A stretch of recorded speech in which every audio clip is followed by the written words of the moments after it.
Bueno, empiezo entonces con el seminario de distrofias corneales. Antes de empezar a hablar de lo que son las distrofias corneales, es importante, pues, conocer y hablar sobre el Comité Internacional.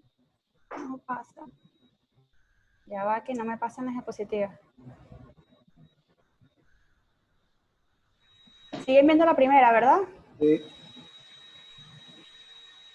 Sí, la primera. Ajá. Ok, ahora. Entonces, antes de empezar, vamos a ver un poquito de la clasificación IC3D de las distrofias corneales. Esta clasificación se crea debido al Comité Internacional de Distrofias Corneales. En el año 2005, durante pues una reunión en el World Congress Meeting, surge la idea de si existen realmente todas las distrofias corneales. Esta idea surge ya que pues se pensaba que la nomenclatura anterior era un poco más histórica que científica, que solamente incluía las características clínicas y que incluso muchas de ellas habían sido descritas antes del advenimiento de la lámpara de hendidura. Entonces, se crea entonces este comité internacional que estaba configurado, o que pues, estaba configurado por un grupo de expertos, todos oftalmólogos, cada uno de una distrofia diferente. Es importante resaltar que era internacional, pues porque tenía expertos en todo el mundo. La idea de este nuevo diseño o de este nuevo comité era crear un diseño donde la nomenclatura fuese funcional, precisa y fácil de utilizar. Es entonces en el año 2008 donde se publica el primer sistema de clasificación IC3D, donde se incluye además pues, de la información que se conocía anteriormente, información genética, clínica y anatomopatológica de cada una de las distrofias. En esta clasificación entonces dividen las distrofias en 4 grandes grupos, epiteliales y subepiteliales, de la capa de Bowman, estromales y de la DSM o del endotelio. ¿Cómo hicieron o cómo recolectaron toda esta información para poder crear la clasificación? Ellos se basaron en plantillas. En estas plantillas, cada experto en distrofia recopilaba información entre la que se puede mencionar o entre las que están otros nombres, ya que muchos tenían nombres epónimos y estos nombres epónimos pues confundían o creaban una nueva distrofia y era muy parecida quizás a otras.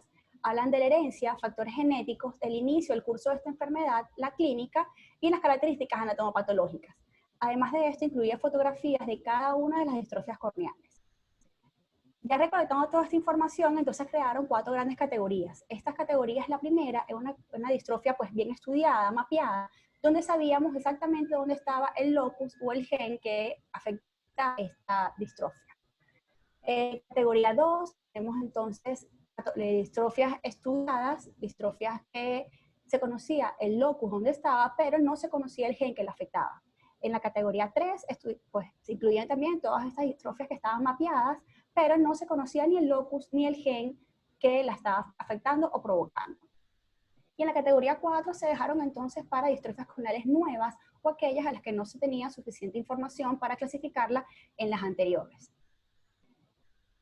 En el año 2015 entonces sale un nuevo sistema de pues, clasificación, lo llamaron el IC3D2.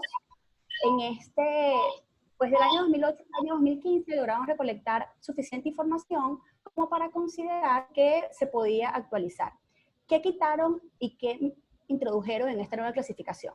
Primero, pues introdujeron expertos en genética y anatomía patológica, ya no solo era oftalmólogo, actualizaron su clasificación según la ubicación anatómica e incorporaron imágenes de anatomía patológica. ¿Qué quitaron? Quitaron las tablas con los locus y los genes y las tablas de mutaciones específicas, ya que estas mutaciones pues, específicas variaban constantemente y eran fácil accesibles en internet.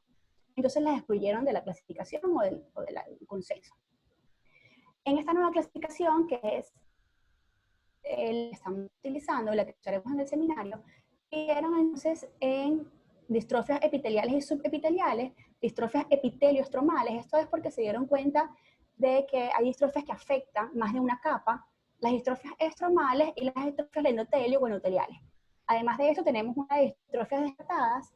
Estas distrofias descartadas pues incluían a las distrofias que estaban en la categoría 4, que al no tener más información o no poder ser estudiadas, pues se descartaban o se retiraban como una distrofia. Sin embargo, esta clasificación pues la incluye para dejarlas allí y tenerlas como a la mano por si acaso vuelve entonces a tener información sobre ella. La definición, según este grupo, fue dicha en el 2008, la primera clasificación que salió, como un grupo de enfermedades corneales hereditarias que son típicamente bilaterales, simétricas, lentamente progresivas y que no guardan relación con factores ambientales o sistémicos. Este concepto fue criticado incluso por ellos mismos en su publicación, ya que entienden que no todas son bilaterales, no todas son simétricas y no todas, y algunas pues guardan relación con factores ambientales o sistémicos. Lo veremos en el transcurso del seminario cuáles son las excepciones a esta regla. Entonces, bueno, empezamos con las distrofias endoteliales y subepiteliales. En cuanto a las distrofias endoteliales, vamos a tener la distrofia de la membrana basal, distrofia con erosión epitelial recurrente, distrofia corneal subepitelial mucinosa, distrofia epitelial de Meesmann, distrofia epitelial de Lynch y distrofia gelatinosa en gota. Esto es una tabla resumen de algunas de las categorías o algunas de los subgrupos que incluyen las plantillas. Como les comenté, la plantilla incluía nombres alternativos, herencia, genética, inicio, curso y categoría pues de la misma según los datos recolectados. Empezando entonces por la distrofia de la membrana basal del epitelio, los otros nombres que recibe es la distrofia mapa.huella, distrofia epitelial microquística de Cohan o distrofia de la membrana basal anterior. O sea, que es género que no puede ser genéticamente se encuentra el brazo corto del cromosoma 5, 31, y está asociada al gen TGFB1. Su inicio es principalmente en adultos, se ha reportado muy pocos casos en niños. Su curso es fluctuante y es categoría 1. En cuanto a la distrofia con función epitelial recurrente, vamos a tener tres variantes de ella, como es la distrofia corneal de Franceschetti, la distrofia snowadiensis y la distrofia helsinglándrica. Ella tiene autosómico dominante, su genética es desconocida, afecta o aparece en la primera década de la vida, y el curso, pues, los síntomas van disminuyendo a medida que va progresando la enfermedad e incluso pueden llegar a cesar. Dice que puede cesar después de los 50 años. Ella es categoría 3 porque no tenemos información genética conocida. En cuanto a la distrofia subepitelial mucinosa, no tiene pues otros nombres conocidos. Su patrón de herencia es autosómico dominante, su genética es desconocida, también aparece en la primera década de la vida y su pérdida y su progresión es pues pérdida de la agudeza visual progresiva que disminuye o que puede mejorar en la adolescencia. También es categoría 3 porque no conocemos la parte genética. Continuando con las distrofias epiteliales y subepiteliales, tenemos la distrofia corneal de Meesmann, donde otros nombres puede ser la distrofia corneal epitelial juvenil hereditaria y su variante es la variante de Stoker-Hall. La herencia autosómica dominante se ha descrito genéticamente que se encuentra en el brazo corto del locus 2 y posición 13 y está relacionada con el gen keratin K3. Y en cuanto a la variante de Stoker, está en el locus, en el brazo corto del cromosoma 17, posición 12, y está asociada con el keratin. El inicio de la infancia, su progresivo es muy lento y es categoría 1. En cuanto a la distrofia corneal de Lynch, esta distrofia también recibe el nombre de distrofia corneal microquística en forma de banda y espiral. Está relacionado al sexo, que está en el cromosoma X. Su inicio es en la infancia, su curso suele ser progresivo y es categoría 1. En cuanto a la distrofia corneal gelatinosa en gotas, otro nombre que recibe es la amiloidosis subepitelial o amiloidosis familiar primaria de Grayson. Pues está igual estudiada su locus y su gen, perdón, eso está aquí al revés, y aquí también está al revés. La genética es autosómico recesivo y su inicio es primera o segunda década de la vida. Puede ser progresiva y recurrente y es categoría 1. Empezando entonces a desarrollar cada una de ellas, vamos a hablar primero de la distrofia membrana basal. Esta es una distrofia corneal más frecuente, se dice que afecta aproximadamente al 2% de la población, de los cuales el 10% es sintomática. Tiene un curso clínico bifásico. La primera etapa o la etapa que es un poquito más temprana está caracterizada por erosiones epiteliales recurrentes. Estas erosiones pueden ser asintomáticas o cursar con dolor, lagrimeo y fotofobia. Las erosiones epiteliales recurrentes, como vimos ya en el seminario de Valeria, pues son causadas por una normalidad en el complejo de adhesión entre la membrana basal y el epitelio. En fases más tardías, por lo general se manifiesta como visión borrosa. Esto es debido a que hay irregularidades epiteliales y subepiteliales, sobre todo en el eje visual. Estas irregularidades, pues entonces causan un astigmatismo irregular que incluso puede causar diplopia monocular y distorsión de las imágenes visuales. Clínicamente vamos a tener 4 grandes patrones: el patrón mapa, el patrón punto, el patrón huella y el patrón ampolloso o en ampolla.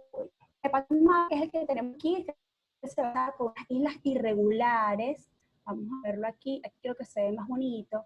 Son de color grisáceas, los bordes suelen ser dentados y van a afectar principalmente el área central y paracentral de la córnea. En cuanto a los vemos entonces, aquí se ven muy bonitos, son opacidades redondeadas, irregulares, igual color grisáceo. Ellas pueden aparecer solos, como lo vemos aquí en esta primera imagen, o pueden estar acompañados de la distrofia en mapa, que vemos acá. Vemos el mapa y vemos acá los punticos. ¿Sí ven el cursor? ¿Sí ven el puntico? El rojo. Sí. ¿Sí? Ok. En cuanto a la distrofia en huella, vemos entonces que son líneas paralelas, ellas suelen ser curvadas, vamos a verlo aquí, su nombre pues lo reciben porque parece una huella digital igualita. Por lo general ellas solo se pueden ver en retroiluminación. Y en patrón en ampolla va a ser un patrón subepitelial que da la apariencia como de vidrio esmerilado. Okay, a ver si lo vemos aquí.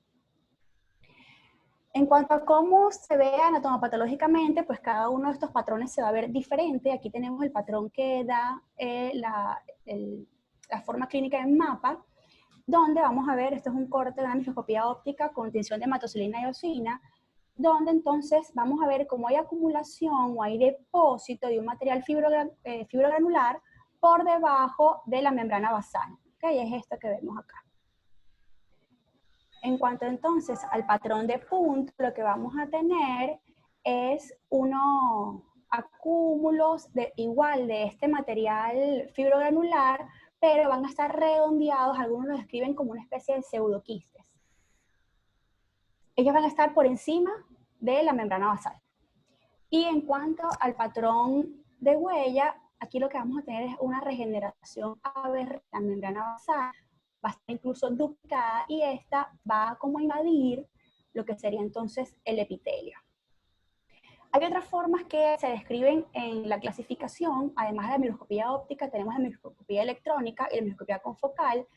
Lastimosamente no conseguí imágenes de todas ellas, pero en la microscopía óptica, pues realmente electrónica, perdón, pues realmente lo que se ve es la membrana basal engrosada que va a extenderse hacia el epitelio. En el patrón de huella va a haber una sustancia fibrogranular fina, la membrana basal. El punto, como les comenté anteriormente, son pseudoquistes intraepiteliales, y en el patrón de ampolla, montículos que entran las células basales epiteliales. La microscopía confocal, aquí tenemos otra imagen, realmente se van a ver como imágenes hiperreflectivas, ¿ok? Lineales dentro del epitelio. El tratamiento para la membrana basal, para la distrofia de la membrana basal en fases iniciales, pues va a ir dirigido hacia las erosiones recurrentes. No me voy a extender mucho en ello porque habíamos hablado bastante de él en el seminario de Valeria, pero es básicamente solución hipertónica, pues lubricación, sobre todo lubricación en gel, y realizar las terapias pues compresivas con lentes de contacto. Desde hace algunos años se ha venido estudiando el uso de un polímero mimético del heparinsulfato, especialmente se ha usado o se ha investigado el uso del casicol. El casicol se ha usado una gota cada 3 días y ha obtenido resultados en el 100% de los pacientes con una disminución sobre todo de la parte sintomática luego de las 3 semanas de sesión. Un tratamiento bastante costoso, pero se ha demostrado que ha tenido bastante efecto. Incluso luego, en el año ahorita, 2019, hicieron pues un estudio, pero comparándolo ahora o bien de las mejorías en la agudeza visual, igual con buenos resultados, demostró que el 100% de los pacientes tienen una mejoría de la agudeza visual en un rango variable entre los 2 y los 8 meses. En cuanto ya a las fases tardías, vamos a tener que uno de los principales mecanismos es el debridamiento epitelial, que se ha demostrado que tiene un 85% de mejoría o de éxito. Eliminación de la membrana aberrante, de la membrana basal aberrante, perdón. Este procedimiento se realiza después de un debridamiento epitelial, colocación con solución con alcohol. Y la interrupción de la membrana de Bowman, que también hablamos un poquito de ella en el seminario de Valeria, hablábamos de las micropunciones. Se puede hacer también con fresa de diamante, con el láser o el jack láser, y las queratictomías fototerapéuticas con el excimer láser. Este pues es un trabajo también pues, publicado en el año 2012, donde usaron la queratictomía manual asociada a la doxaciclina y demostraron que un 100% de los pacientes tuvieron pues disminución de las recurrencias de las erosiones. Solo un 20% de los pacientes entre los 6 y los 60 meses tuvieron pues una erosión recurrente. Ok, entonces pasando ya a otra distrofia epitelial, vamos a tener entonces la distrofia con erosión epitelial recurrente. En esta distrofia pues los síntomas van a aparecer típicamente entre los 4 y los 6 años. Ellos van a estar desencadenados por traumatismos, por traumatismos leves, exposición al sol, exposición al humo, falta de sueño o incluso pueden llegar a ser espontáneos. Los síntomas van a caracterizarse por ojo rojo, lagrimeo y principalmente fotofobia. En cuanto a los signos clínicos, pues se describe como una córnea turbia, ¿ok? Si lo vemos acá, pues se ve pues, más o menos mejor. Y la variante desmoladiensis, ellos desarrollan opacidades redondeadas que por lo general suelen ser centrales. Estas van a estar pues ubicadas subepitelialmente. En cuanto a cómo se ven anatomopatológicamente, pues va a depender de la variedad de las que ya comentaba al principio. En la variedad de Franceschetti tenemos la membrana basal del epitelio irregular, con alargamientos en los espacios intercelulares y depósitos intraepiteliales. Y en la desmoladiensis, estoy pegada con el nombre, vamos a tener amiloidosis secundaria o depósitos amiloides como, ya va. En la microscopía electrónica tenemos entonces irregularidad en el tamaño y la forma de las células epiteliales basales y los espacios intercelulares. Va a estar formado o va a haber un panus con fibroblastos. A nivel de la microscopía multifocal va a haber agrasamiento de la membrana de Bowman y va a estar pues anormal. Ahorita la vamos a ver mejor aquí.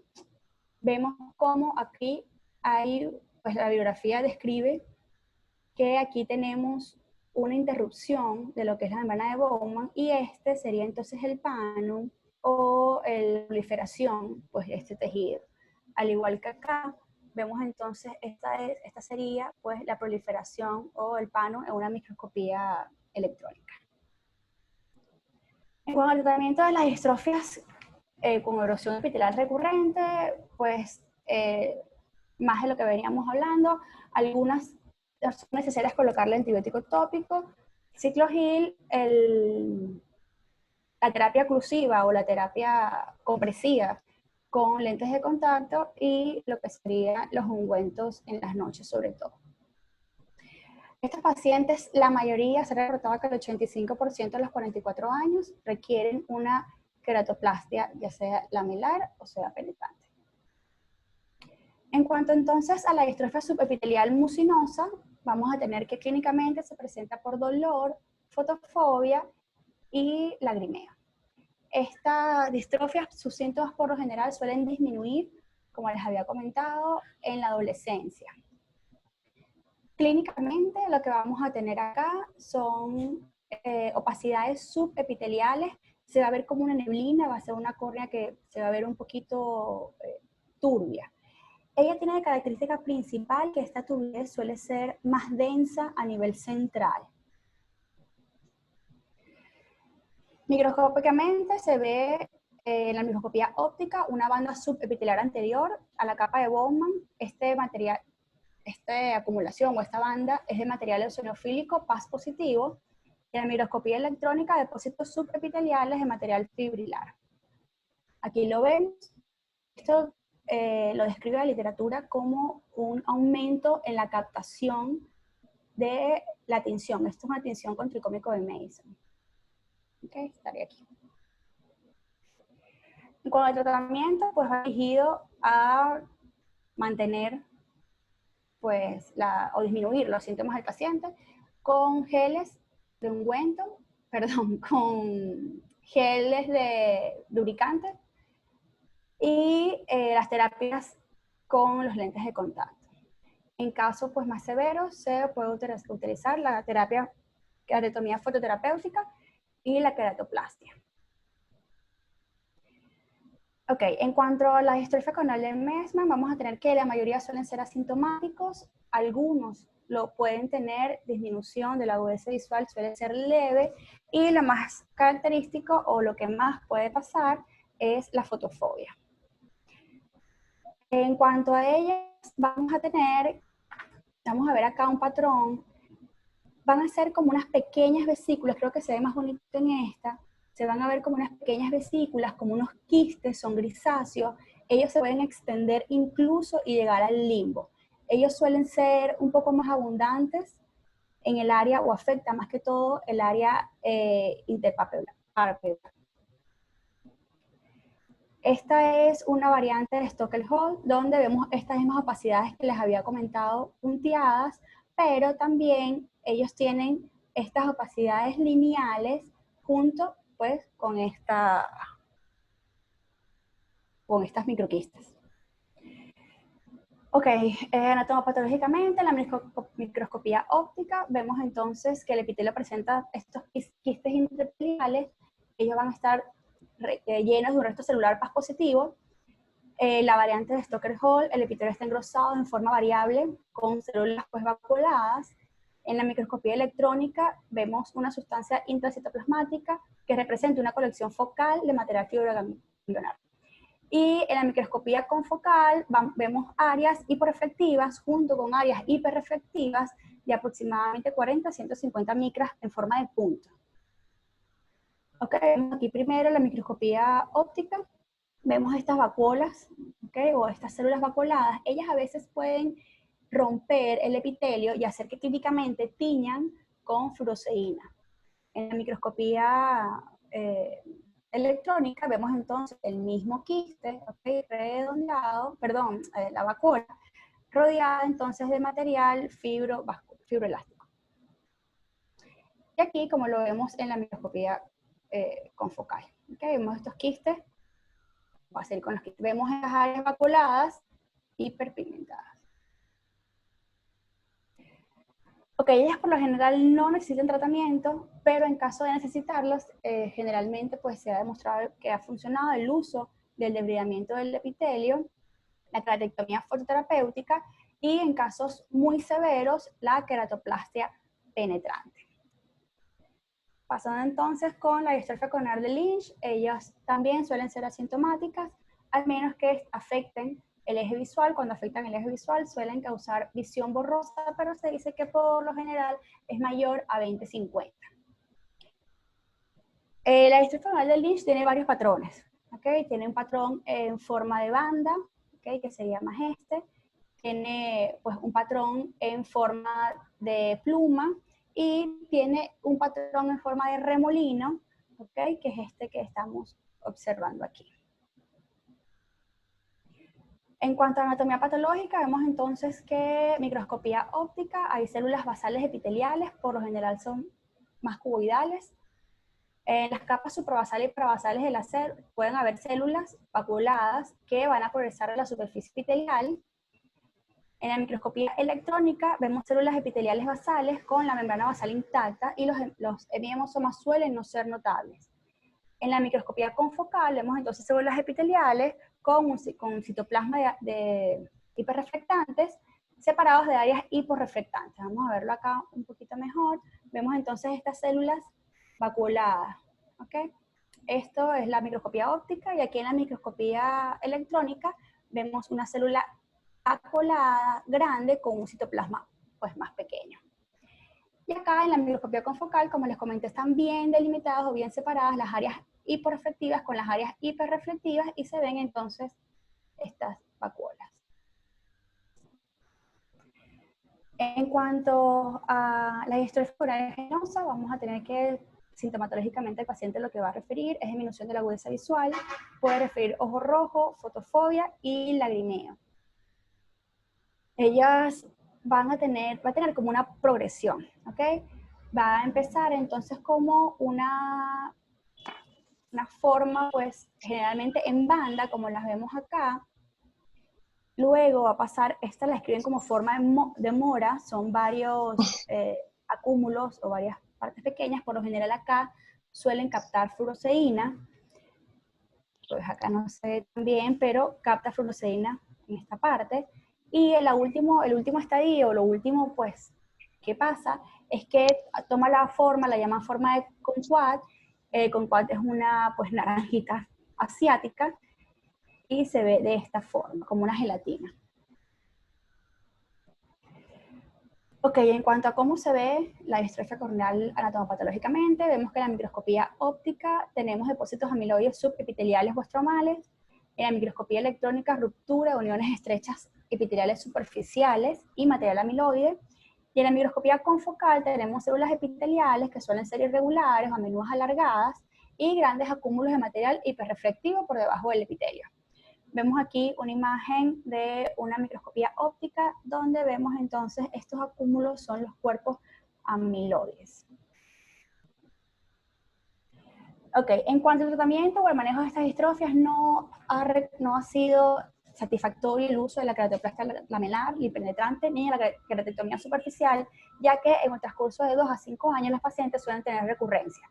Lo que más se ha utilizado con ellos es el trasplante de células madres del limbo, donde el resultado tiene una eficacia del 89.9%. Terminando entonces con las distrofias epiteliales, pasamos con las distrofias epitelioestromales o TGFBI. Esto es el gen que afecta a las que hicieron pues agrupar de esa forma. En cuanto a ellas, vamos a hablar de las distrofias corneales de Reis-Buckler, vamos a hablar de distrofia de la TIS tipo 1, distrofia corneal de Thiel-Behnken y la distrofia corneal granular tipo 1 y la tipo 2. Igual pues haciendo este cuadro resumen, tenemos que la distrofia corneal de Reis-Buckler también recibe el nombre de distrofia de la capa de Bowman tipo 1, distrofia geográfica de Widel, distrofia superficial y distrofia granular atípica. Su herencia es autosómica dominante. Ellas todas van a afectar el brazo corto del locus 5, posición 31, y su gen va a estar ubicado en TGFB1. Su inicio es en la infancia, su curso es un deterioro visual lento y progresivo y es de categoría 1. En cuanto a la distrofia de la capa de Bowman, tenemos una distrofia tipo 2, la distrofia de Thiel-Behnken también puede ser llamada distrofia de la capa de Bowman tipo 2, distrofia empanal, distrofia de la membrana limitante anterior tipo 2, distrofia de las fibras rizadas o distrofia de este señor, de Jonkers. La herencia autosómica dominante, como les comenté, la genética es igual, el inicio es en la infancia, y en cuanto al curso suele ser igual al deterioro visual lento y progresivo, pero es menos agresivo que la anterior, igual es categoría 1. La distrofia de la TIS tipo 1 también es llamada distrofia de la TIS clásica o la distrofia de Bieber-Habdiner. Herencia autosómico dominante, como les comenté, todos son iguales, inicio de la primera década de la vida y su curso es progresivo, empeora a los 48, dicen que empeora después de los 40 años y la categoría es 1. En cuanto a la distrofia corneal granular tipo 1, también llamada distrofia corneal de Groenouw tipo 1, su herencia es autosómico dominante. La genética, se las comenté, el inicio es la infancia, aproximadamente después de los 2 años, y el curso es un deterioro visual, pero es más que todo por la confluencia de las lesiones, igual categoría 1. La distrofia corneal granular tipo 2, también llamada distrofia corneal granular de la TIS o distrofia de Abelino. Herencia igual autosómica dominante, genética pues igual que las demás, la edad de aparición es típicamente entre los 3 y los 8 años, su progresión suele ser rápida y es categoría 1.